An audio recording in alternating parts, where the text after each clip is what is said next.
الحمد لله نحمده ونستعينه ونستغفره ونعوذ بالله من شرور أنفسنا ومن سيئات أعمالنا من يهده الله فلا مضل له ومن يضلل فلا هادي له وأشهد أن لا إله إلا الله وحده لا شريك له وأشهد أن سيدنا وسندنا وحبيبنا وشفيعنا وطبيبنا وطبيب أمراض قلوبنا ورحمتنا محمدا عبده ورسوله صلى الله تعالى عليه وعلى آله وأصحابه وبارك وسلم تسليما كثيرا أما بعد فأعوذ بالله من الشيطان الرجيم بسم الله الرحمن الرحيم يا أيها الذين آمنوا اتقوا الله حق تقاته ولا تموتن إلا وأنتم مسلمون وعن عبد الله بن عمر رضي الله عنهما قال رسول الله صلى الله عليه وسلم استحيوا من الله حق الحياء قالوا إنا نستحيي والحمد لله فقال ليس ذلك ولكن الاستحياء من الله حق الحياء أن تحفظ الرأس وما حوى والبطن وما وعى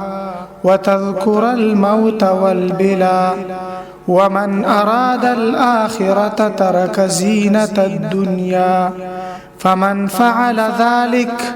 فقد استحيا من الله حق الحياء أو كما قال رسول الله صلى الله عليه وسلم رواه الترمذي في المجلد الثاني. درود شريف إخلاص سرور. اللهم صل وسلم على سيدنا ومولانا محمد وعلى آل سيدنا ومولانا محمد بارك وسلم وصل عليه. زما محترم و معزز ستاسو خدمت کی ما د قرآن کریم د سلورمی سپاره د سورة آل عمران یوصل او دویم نمبر آیات ولستلو او د امام الانبیاء والمرسلین آقای نامدار محمد مصطفی صلی الله علیه وسلم د مبارک و حدیث څخه یو حدیثی پاک چې دا امام ترمذی رحمه الله د خپل معروف کتاب ترمذی شریف په دویم جلد کې ذکر کړي. په دې مبارک آیات د سورته آل عمران کې الله جل شانه درې خبرې ذکر کړي. اوله خبره د ایمان ذکر کړي یا ایها الذین آمنوا سرا ځکه ایمان اصل الاصول دی د ایمان د شتون لرستا چې تنیک اعمال کې د سرستا د ایمان حفاظت مرضی او ستا په ایمان کې قوت او طاقت پیدا کی چې ته د هرې ګناه نه ځان ساتي الله جل شانه په تا ته اجر او ثواب درکړي. خو الله دې کې ایمان نه د نیک عمل کول فایده نه کوي او د ګناه نه ځان ساتل فایده نه کوي. په عمل نامه کې تا ته یو نیکیم نه لیکل کیږي. په بیمانه خلکو باندې جنت حرام دی نو جنت کې به درجه سوچته شي. سما محترمو اولا الله جل شانه د ایمان ذکر کړي. دي خبره تخفهم کوي چې کله هم زمونږ استاد وړاندې د دین خبره کیږي د قران او د سنت پرانا کې خبره کیږي ما ته په دې نیت باندې واورو چې زه یو روحاني مریض او زما یو روحاني معالج زما د روحاني مرض علاج راته کوي څنګه موږ تاسو مریضان شو بدن مو مریض شي نو موږ تاسو یو معالج تزو یو ماهر ډاکټر تزو هغه زمونږ تاسو تشخیص کی د مرض معاینات راته وکي به دغه معالج چې ما او ته کوم هدایات کوي د سی پغبرګو غوګونی یورو د سی کاملی توجه سره یورو ځکه جزان محتاج ګڼم زما ته خبرې ته فکر وکړه مونږ تاسو چې مریضان شو یو ماهر ډاکټر تلاړ شو معاینات راته وکي تشخیص د مرزو کې او به چې هغه کوم هدایات کوي د سی پغبرګو غوګونی یورو د سی توجه سره یورو چې ډیر ملګری دغه ماهر ډاکټر ته د ورننوتلو نمخ کې موبایل مکمل بند کی اسنه چې ماته بیرنګ راشي او هغه کوم هدایات کوي کم پرهیز راته خای اسنه کې زمانه سره نقصان وشي روحاني مرض ډیر خطرناک دی په نسبت د بدني مرض که یو انسان ته بدني مرض ولګي مثلا ټي بي ورته ولګي دا نری رن سل چ ورته او د صبر وکړه جزې پزې ونه کړی دا مړ شو دا شهید مړ شو د شهیدانو زی جنت نو روحاني مرض د اخرت په لحاظ سره ډیر خطرناک دی او بدني مرض د اخرت په لحاظ سره خطرناک نه بلکې مفید دی اوس کې یو کس ته روحاني مرض ولګي په دې کې تقوا نشته په دې کې اخلاص نشته په دې کې عاجزي نشته په دې کې د دین طلب نشته دا په دنیا باندې د سمین دی چې اوس د حرام او د حلال تمیز نه کوي د غرض او هدف او نسب العين صرف پیسې پیدا کول دي که په حرام او که په حلال الله دی بندن ته روحاني مرستیا لګیدلې کدا به توبې د دنیا نه لاړ شي دا جهنمی دی څومره خطرناک خبره ده الله پاک دې موږ تاسو ته د دین د خبرو د صحیح اوریدلو توفیق را نصیب کړي زم که تاسو زما په یو خبره سوچو که بس دا خبره کافی ده چې ما او تا بدني مرستي ولګيږي او یو معالج تلاړ شو اگر ته کوم هدایات کوي کامل توجه سره پغبرګو غوګونو د عمل پنيته ووري د عمل پنيته نه ووري د عمل پنيته ووري په داسې حال کې چې بدني مرستیا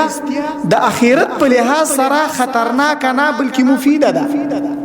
ما مثال یو چاته د ټي بي مرستیا ولګیدا د جزې پزې ونکړي صبر وکړو بل اخره دا وفات شو دا شهید وفات شو او د شهیدانو زی جنت بدني مرستیا د اخرت په لحاظ سره خطرناک نه بلکې مفیده ده تا جنت ترسي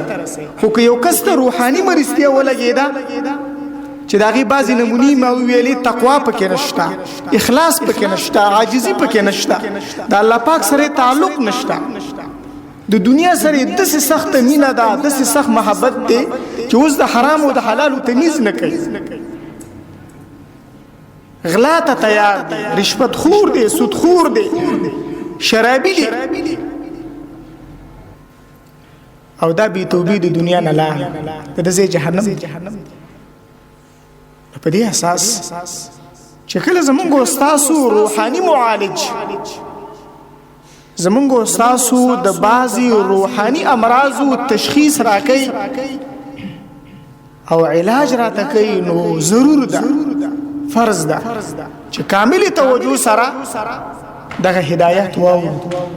او د عمل پنيتي واو د عمل پنيت او نور خلقو ته درسول پنيت نو مارس کولو چې الله جل شانه د سورته آل عمران په 102 نمبر آیات کې درې خبرې ذکر کړي اولن د ایمان ذکر کړي چې دا اصل الاصول دی په دویم نمبر کې الله جل شانه حکم کړي د کامل تقوا اتقوا الله حق تقاته د الله جل شانه نه د سی ویریږي څنګه چې د تقوا حق دی. او به درېمه خبره الله جل شانه د استقامت حکم کړي. یو ورځ یو شپه، دو ورځې او دو شپې یا درې ورځې او درې شپې تقوا اسانه ده. سره به ټول شپه په ذکر او په عبادت او په تهجد کې تیرې کی او نفلی روزه به ونیسي. دا آسان کار دی، خو په دې باندې استقامت اکثر ملګرو ته دا توصیه ډیر کوم چې دا سوال ډیر کوي چې یا الله په کامل دین باندې د کامل استقامت توفیق را نصیب. استقامت سوال ډیر کوي. د استقامت به خپل فضایل دي، اب ان شاء الله به کله بیان شي. الله جل شانو فرمایي ولا تموتن الا وانتم مسلمون. تاسو ته د مرګ را نشي مگر په داسې حال کې چې تاسو کامل مسلمانان او کامل مؤمنان یاست. حق تقوا صدا چې وی پیژنو چې عمل پیو. الله جل شانه زمونږ تاسو رب موږ تاسو ته حکم کړي اتقوا الله حق تقاته. حق تقوا د سن عبارت دی. تفسیر مدارک لیکلی وی حق تقوا د دریو خبرې نوم دی. ان یطاع فلا یعصى، چې ته د الله پاک د ستابیداری شروع کی چې بس ګناهونو ته سم شاکی، د ګناهونو نه سم توبه وباسي. ويذكر فلا ينسى، ته د الله جل شانه د ذکر شروع کی، د ذاکر بنده جوړ شي چې به د الله پاک نه غافل نشي، د غفلت زندگی تدری طلاق ورکی. ويشكر فلا يكفر، ته د الله جل شانه د شکرګزار بنده جوړ شي. هر وخت په جبه باندې دا چې الحمدلله الشکر لله زړه دې د شکر نه ډک دي. نن خو د ډیرو مسلمانانو زړونه د ناشکری نه ډک، د ګیلو نه ډک، ځکه خو د ژوند په خون نه پوي. چې پښتنه ونه وکړي چې څنګه یره وې ټینشن دی، پریشانی ده. په دې خار کې یو کس ماته معلوم دی، زه ډیر ښه پیژنم، کروڑپتی دی. تاسو یقین وکړئ زمونږ یو نږدې خپلوان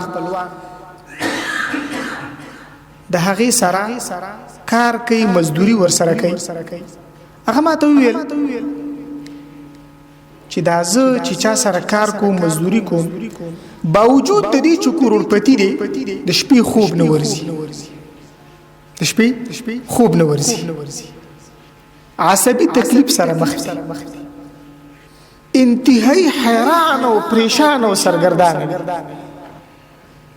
چې ما د هغې د بعضې اعمالو تحقیق وکړ. یاره وایي مونځ سره یې ډېره جوړه نه ده او شراب څکي، مونځ سره یې ډېره جوړه نه ده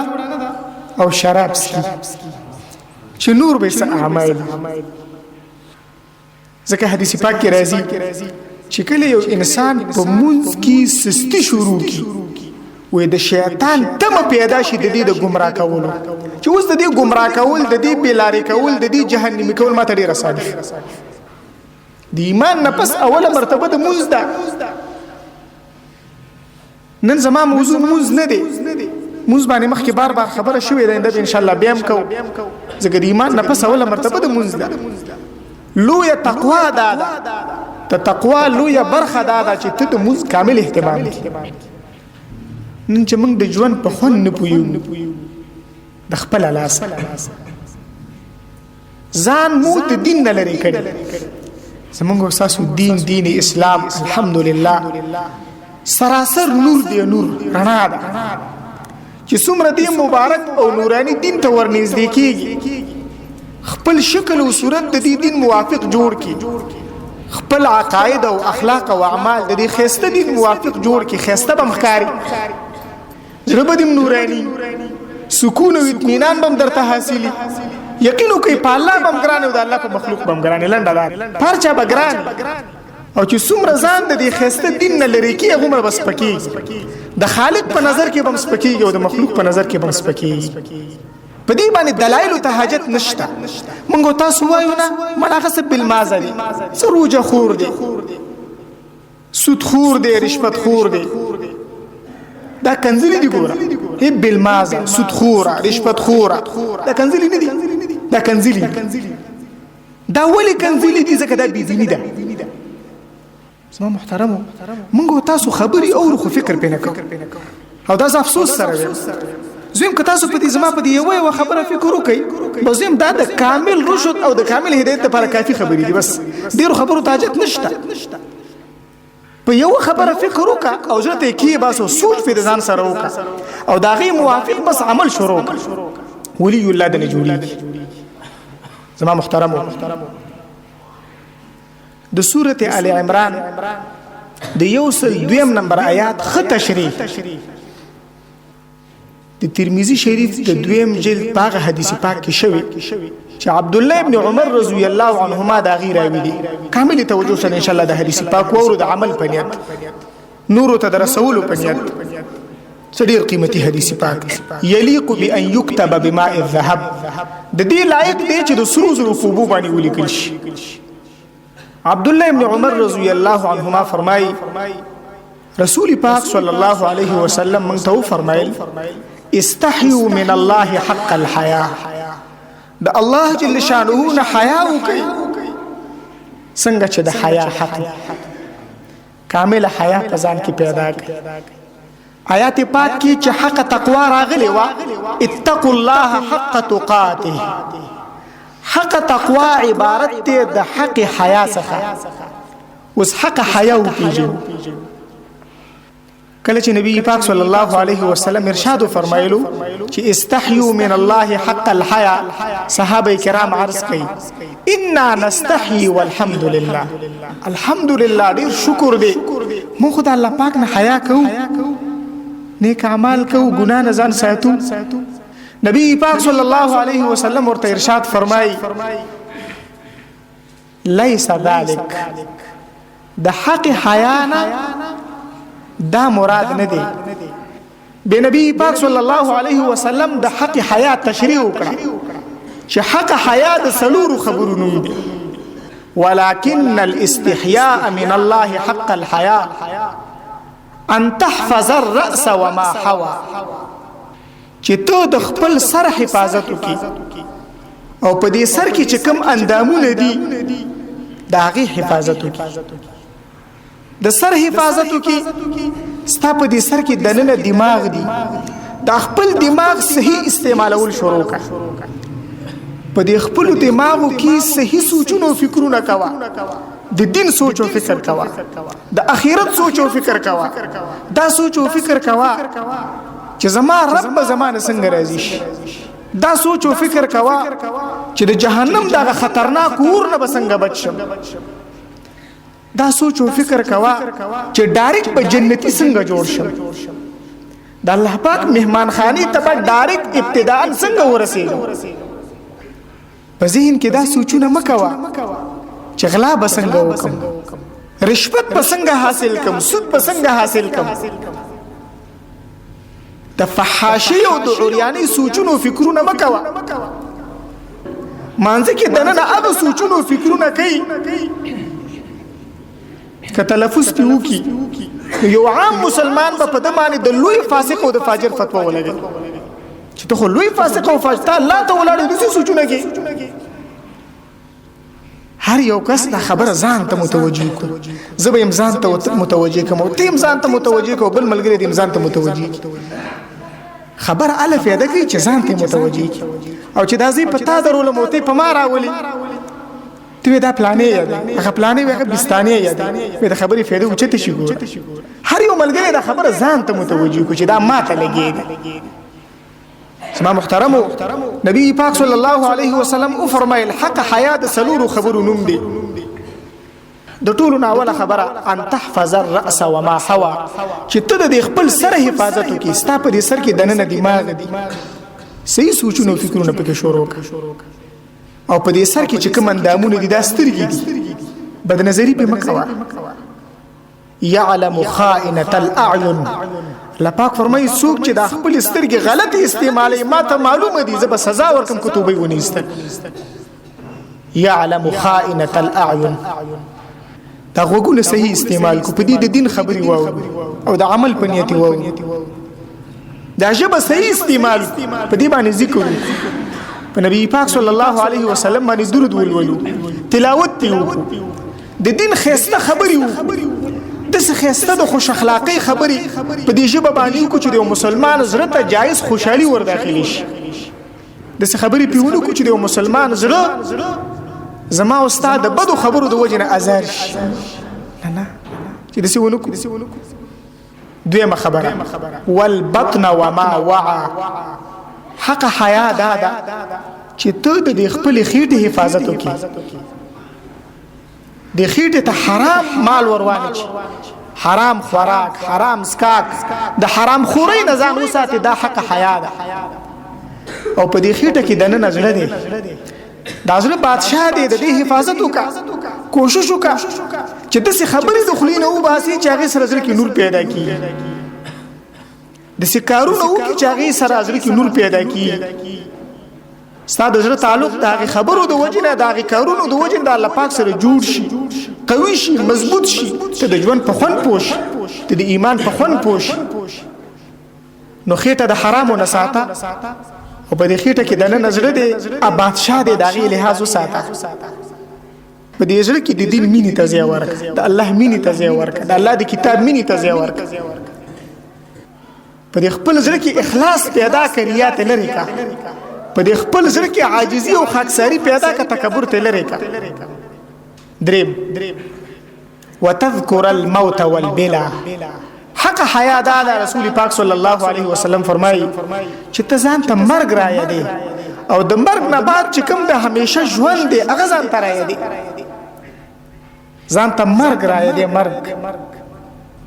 دي ته علما مراقبه الموت وي په سړي رښتاتو کې یو لس منټه خیر د دې ته ورکه سوچ ته ځان سره وکړه چې مرګ خو یقیني په موږ تاسو باندې را روان دي مرګ یقینا په موږ تاسو باندې را روان دي کدا زه اوس یو لک پیری قسم وکم چې موږ تاسو ټول بمرو زه په خپل قسم کې رښتینی کو دروغجن تاسو جواب راځي رښتینی یعنی که زه د سیوی اما او په دې قسم وکم چې 200 کاله پس په موږ تاسو ټول بمري یو بمرا کې ژوند دی نه زما یقین دی ان شاء الله چې زه په خپل قسم کې رښتینی یم که سل کاله یاد کې رښتینی خدا 200 کاله احتیاطاً کړ که زه سل کاله یاد کړم ان شاء الله زه په خپل قسم کې رښتینی یم خو زه احتیاطاً 200 کاله یاد کړم یعنی تاسو ټول دا قسم کولای شئ چې 200 کاله به یقین نن زدل تناسم تاسو ته خبرې کوم خو 200 کاله پس زه به یقینا مړ بیا به زما کوم شي په خرازي کوم شي چې زما به په خرازي هغه مال او دولت نه دی هغه حلال مال او دولت دی چې تاسو سيزي کې ولګو هغه زما خزانه ده که زه په خپل خزبانی ته دین او د دینداري کوشش وکم زمړ شم اوغه ژوندۍ او هغه په دین باندې عمل کوي به زما د لپاره صدقه ګرځي زما اولاد زما په خنه راځي که زما اولاد نیک عمل او صالح ما د خپل اولاد تعلق د مسجد او د مدرسې سره جوړ کړي د الله او د بندگانو حقوق مې ورته خودلی او دیندار او نیک عمل او صالح ما ته به دعاګانې کوي صدقې به راپسې کوي بهشکه هغه زما د لپاره صدقې جاریه د حدیث پاک کې راغلي وفادار ملګری هغه دی چې د ځنکدن په حالت کې امتا سره مل دی قبر کې مستا ملګری دی چې کله د قبر نه راپورته کېږم دا ملګری تا نه به جدا نه تر هغه تا نه جدا کېږي چې تر څو ته جنت ته نه داخل کړي دا کم ملګری دی دا وفادار ملګری دا ایمان دی دا نیک اعمال دي دا د ګناه نه ځان ساتنه ده یعنی دا دینداری د لنډه به ویم دینداری هغه وفادار ملګری دی چې هیڅ حال کې تا نه جدا کېږي نه ستا په مرګ سره ستا ښځه ستا نه جدا شوه چې ته د جنازې په کټ کې پروتې او څلورو کسانو اوچت کړي نو دغه وخت سره ستا ښځه تا سره قبر پورې نشي تللی کتلیش وروسته که چېرته بیا دره له درغلي به خو دغه وخت سره نشي تللی ستا مال او دولت ټول پاتې شو په کور کې بکس کې پاتې شو تا سره نشي تللی ستا په پیسو یا ستا د یو خپلوان په پیسو باندې په 200 روپۍ باندې که کوم کفن شي وي هغه به یو څو ورځې هغه هم بې ختمېږي یو وفادار ملګری دی دین او دینداری ایمان نیک عمل د ګناه نه ځان ساتل چې دا تر هغه تا سره ملګری دی چې تر څو ته جنت ته نه رسولي دغه وفادار ملګری اهتمام چې موږ او تاسو دغه وفادار ملګری پری ندو د بی وفا ملګری د وجنه چې زمونږ استادونه دین او دینداری د خزې په وجه پاتې نشي د بچو په وجه پاتې نشي اسنه چې د خزې او د بچو د وجه نه د حرام او د حلال تمیز پریږي چې دې ونکو څلورمه خبره نبی پاک صلی الله علیه وسلم فرمایي حق حیا صدا ومن اراد الاخره ترک زینت الدنيا څوک چې اراده د اخرت لري دا به د دنیا هغه زیب و زینت پریدي هغه خایس په پریدي چې هغه در حقیقت خایس نم دی خو شیطان د ته خایس ښکارا کړی چې د مثال په تور باندې ګیره کولې یا ګیره کینچی کولې یا د مثال په تور باندې نن زه ډیر ځوانان ګورم دا اختان به د سپدي تندې باندې راچولې راګومنس کړي به دا شرعاً ناروا دي یا خو په سنت طریقه باندې اختان پریدا د دې غوګونو د نرمۍ پوري او یا د دې سټ د منځ پوري یا د وګو پوري سنت طریقو په منځ کې لار و باسا د نبی پاک صلی الله علیه وسلم درې قسمه اختان او وفرا لما جمعه د نمونه دي یا خو سوچا کل او یا د سوکا چې کله نیت کینې نو نیت دا وای چې ماته د سر ټول اختان یو برابر جوړ کړ د سر ټول اختان راته یو برابر جوړ کړ خولې په سره وه او دا د خپل سر اختان دسی اوچت کا او دا خولې ور باندې دسی کې د خپل اختان په دې تندې مرا پرېدا د ابو جهل متعلق راځي چې د اسلام لوی دشمنو داغه د سر اختان په دې تندې باندې د سره خوارو قران کریم کې الله پاک داغه ذکر کړي لنسفعا بالناسيه الله پاک فرمایي خامخا من براونی سودل ردی پیکینه ناسيه کاذبه خاطئه مفسرین کرام دغه آیات دلاندې لیکي د سوره العلق آیات چې ابو جهل اختان پریخي او د سره پریخي درې طریقې مساسو خدمت کې عرض کړ یا خو په سنت طریقه باندې پریدا درې قسم اختان دی یې سوچ کل او یا نه ته و چې د سر اختان ماته ټول یو برابر او به د سر اختان د سیو بر اوچت کو د خولې ور باندې اوچت کو په دې تندې مرا پریدا خصوصا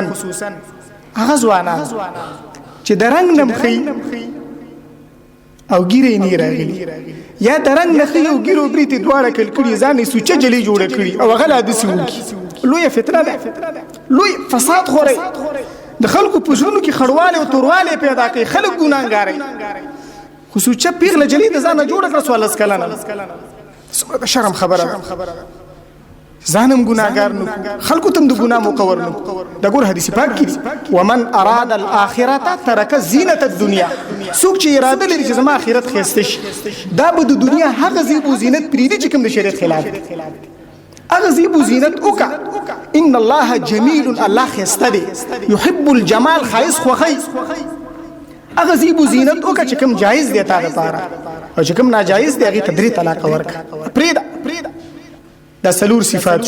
اخیره کې نبی پاک صلی الله علیه وسلم او فرمایل فمن فعل ذلك ساجدا چاچدا سلور خبرې پزان کې پیدا کړي فقد استحیا من الله حق الحیا دا الله پاک نه حق حیا وکړه د پزان کې حق تقوا پیدا کړه او د دې خلکو زیات ډایرک جنت ته الله پاک دې ټول خبرو باندې موږ تاسو ته د کامل من توفیق را نصیب کړي واخر دعوانا الحمدلله